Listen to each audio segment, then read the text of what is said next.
هغه چراغ ته کښېنسته، وړې وړې دوې ماشومې نجونې مخ ته کښېنستې. تاسو وایئ چې ورځ د اختر وي، د دې وړو نجونو به لاسونه و پښې سرې که به نه سره دی. د هغه دوو ماشومانو نجونو لاسونه پښې نه وسته. ما پوښتنه ځینې وکړه، و خو مې پېژندوی وې چې د هغه شهید لوی. ما ورته وویل اجاڼۍ دا د شهید ولونو ته دې نه پښې ورسرې کړي دي نه لاسونه.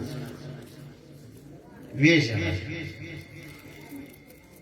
ما ته وایي چې د اختر شپه راکړه، زما 5 مژندې دي، په دې 500 مژندو کې دا یوه مژور مې داسې غریبه غریبه کېده. وایي ما ورته وویل زموږ د کور مشره ته یې ته ولې داسې کېږي؟ خو به هر حال دا چې اختر راسي بیا په سړي باندې پته لګېږي چې د کم کور نه شهید وتلی دی. زړونه هغه درد کوي چې درد یې زغملی دی، درد یې ګاللی دی. وایي بیا مې ورته وویله چې د ماښام منځ اوسو، مالور صاحب نوکریزې خشتې که راوایخه، ولاړه نوکریزې خشتې کې په کاسه کې ماخستن چې هر نارینه خپلې کوټې ته ولاړې، دغه بیبي دا زما کوټې ته راله، ټولې بیبیانې راغلې، هغه د نوکریزو کاسه یې زما مخ ته وایکښېښوه. چې کله یې کښېښوه ما ورته وویله چې زما لمسیان یې راولي، نور هم لمسیان لري، لمسیان یې لري. ما ورته وویل چې هغه د شهید لوڼې راولي، دا دوې ماشومانې چې یې راوستې زما مخ ته، ما چې نوکریزې راواخېستې د دې یوې پر ورغوي مې کښېښوې. دې راته کتل، وایي انا. ما ورته وویل ها. وایي سهار زما پلار هم راځي چې که ما ته لاسونه راسم کړي. بیا په دې خونه کې یو کیفیت خور سو، ټولو زنانو ژړل.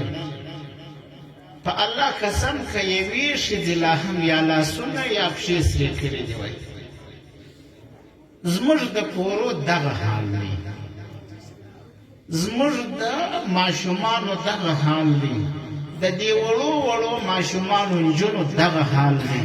دا مې اختر دی چې په داسې حالت باندې پر موږ تېرېږي. الله تبارک وتعالی ته خواست کوو چې یا الله د دغو ماشومانو په وجه باندې، د دې کونډو ښځو د پوړنې په وجه باندې دا درته شفیع کوو، اسلامي نظام راوله، دا اسلامي امارت مضبوط و محکم وله. الله تبارک وتعالی دې حافظانو ته، د دې استادانو ته، د دې قریبانو ته، دې ټولې جلسې ته دا د دې حفظ مبارک کړي. الله تبارک وتعالی دې د ټولو مجاهدینو حافظ و ناصر و غاور شي. الله تبارک وتعالی دې شهیدانو ته جنت فردوس ورکړي. الله تبارک وتعالی دې زخمیانو ته شفا کامله عاجله ورکړي. الله تبارک وتعالی دې بندیان د بندر اخلاص کړي. الله دې دا کرغېړن زندانونه مات کړي. الله تبارک وتعالی دې دا جلسه په خپل عالي دربار کې قبوله مقبوله وګرځوي. الله رب العزت دې زموږ ټول ګناهونه پکې معاف کړي.